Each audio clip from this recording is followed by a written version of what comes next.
movie fans, Matt Jarbo here with your with another week of total running time. I don't know why I flipped on that, but I did. And this week we're going to be talking about this week. So both the Monday and Friday episode is going to be talking about Alien versus Predator 1 and 2. And you know, I talked about that like last week when I did Predators. I said I would do this, and then I know like before that I did like Paranormal Activity 1 and 2, and I'm going to do that a lot. Like we'll talk about the sequels, we'll talk about the movies that should be there, that the ones that people like, or the sequels. I like kind of going through all that kind of stuff because I think that it's pretty dope. And you know, we can have a lot of fun talking about these movies. So let's talk about Alien versus Predator, or AVP. In fact, like I have a really funny story of this after the fact, but it's cool. So I don't know about you guys, but I grew up watching Predator. I grew up watching Alien. And then as the series progressed, we got 2 Predator films, you know, we got 4 Alien films, and Alien Resurrection in 97 was fun. You know, Joss Whedon wrote the script. It had Ron Perlman, it had Sigourney Weaver with freaking pit hair, you know, and it was a violent film, which was good. But it kind of just ended. Like it did. I don't think they knew where to take it after that. Maybe it wasn't as profitable, but they waited a few years and they came back with this new movie. But they got Paul W.S. Anderson to write it and direct it. Now, I know a lot of people don't like Paul W.S. Anderson. I think he's okay, but because he did, you know, like Mortal Kombat, and he did Event Horizon, and then he did Resident Evil, and you know, everyone is like, oh, okay, cool. Like this guy, he can do video game stuff. Okay. And this movie's more, I think, to the point of being a video game than not being a video game related product, even though it's based on comics and it's based on film, or based on books, and the video games. No, wait, it is a video game. That's right. Holy crap. Don't mind me, I spaced. But I think that he'd be able to handle the material well. Here's my complaint. The movie was rated PG-13. So he took 2 R-rated franchises, 2 badass R-rated franchises, and he made that PG-13. So there's that. That's all I'm going to say first before going through the plot line of the film, and then when I do my review, I'll talk more about what I don't like, and then also my funny story. So, like I said, the movie was written and directed by Paul W.S. Anderson. It stars Lance Henriksen, Sanaa Lathan. It really didn't have a lot of people in it. Like, that was big. Lance Henriksen reprised his role as Bishop from the Alien franchise, but no one really came in from the Predator franchise, because there's really nothing they could really do there. Okay, so let's get into it. The movie came out August 13th, 2004. It's 101 minutes long. It was budgeted at $60 million, and it grossed 172. So that's not bad. It did pretty well. Okay, so here we go. In 2004,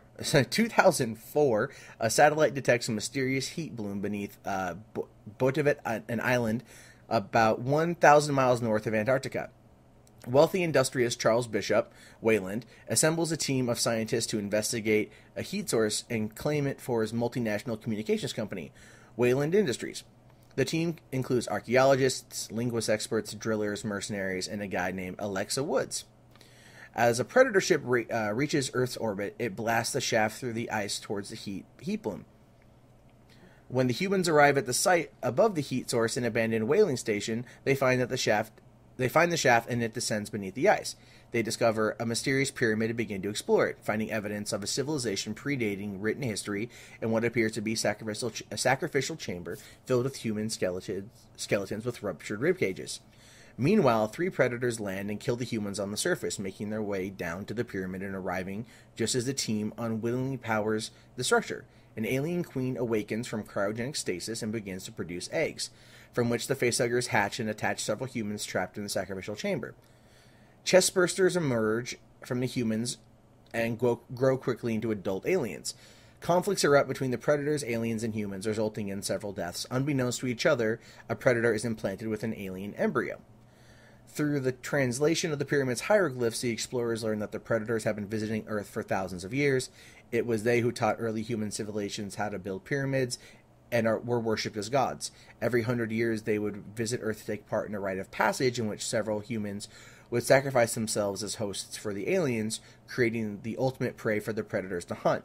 If overwhelmed, the predators would activate their self-destruct weapons to eliminate the aliens and themselves. The explorers deduce that this is why the current predators are at the pyramid, and that the heat bloom was to attract humans for the purpose of making new aliens to hunt. The remaining humans decide that the predators must be allowed to succeed in their hunts so that the aliens do not reach the surface. As the battle continues, most of the characters are killed, leaving only Alexa and a single predator to fight against the aliens. The two form an alliance and use the Predator's self-destruct device to destroy the pyramid and the remaining aliens. Alexa and the Predator reach the surface where they battle the escaped alien queen. They defeat the queen by attaching its chain to a water tower and pushing it over a cliff into the water, dragging the queen to the ocean floor. The Predator, however, dies from its wounds. A Predator ship uncloaks and several Predators emerge. They collect their fallen comrade and present Alexa with one of their spear weapons in recognition for her skill as a warrior. As they retreat into space, the chest burster erupts from the dead Predator, and it appears to be an alien-Predator hybrid with the characteristic mandibles of both creatures. And that's where the movie ends.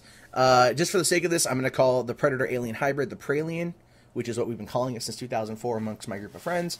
And actually, my buddy Lonnie actually made the Pralien and the Predator mask for the film, so that's kind of cool too. He also worked on like Chronicles of Narnia and a bunch of other films.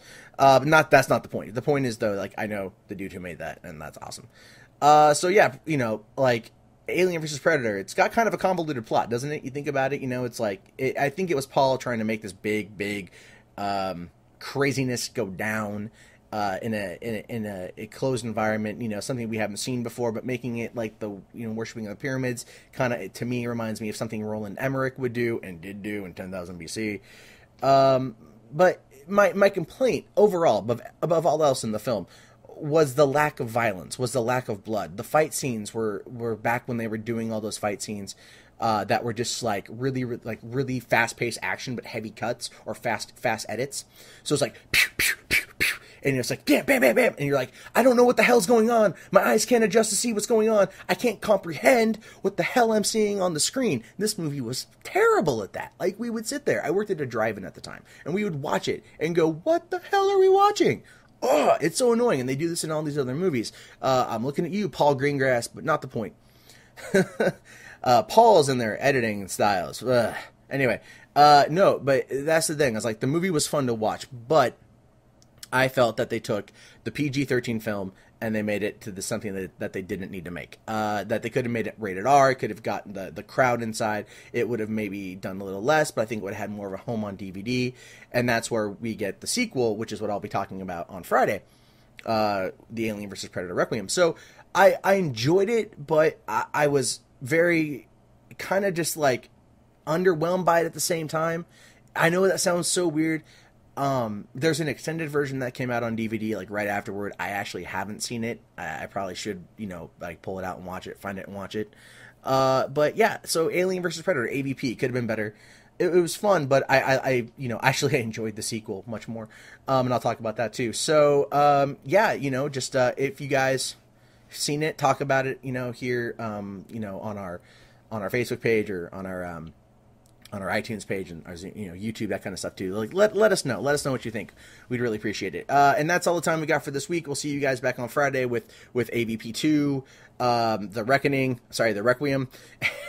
And I'm Matt Jarbo. Be sure to check out $2 Theater, facebook.com/$2 Theater for great new daily news, reviews, updates, contests, discussions, and a lot of other great things on the site. And then also, if you guys would like to be a sponsor for this podcast, email me at wimpproductions@gmail.com. That's WIMP productions@gmail.com, and we'll talk that kind of stuff. So we'll see you guys later. Okay, I'm Matt Jarbo.